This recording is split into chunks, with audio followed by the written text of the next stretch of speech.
You ask Tiger to solve. This deals with linear equations with one unknown. The final result is x equals 6. Let's solve it step by step. Simplify the expression. Expand the parentheses. Simplify the arithmetic. Expand the parentheses. Group like terms. Simplify the arithmetic. Swap sides.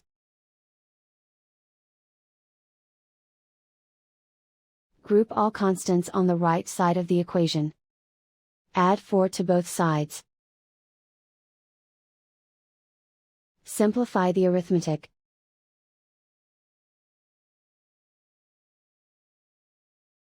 Isolate the x.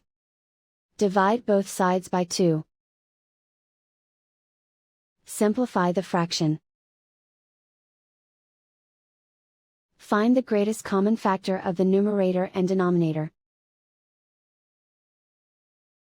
Factor out and cancel the greatest common factor. And so the final result is x equals 6.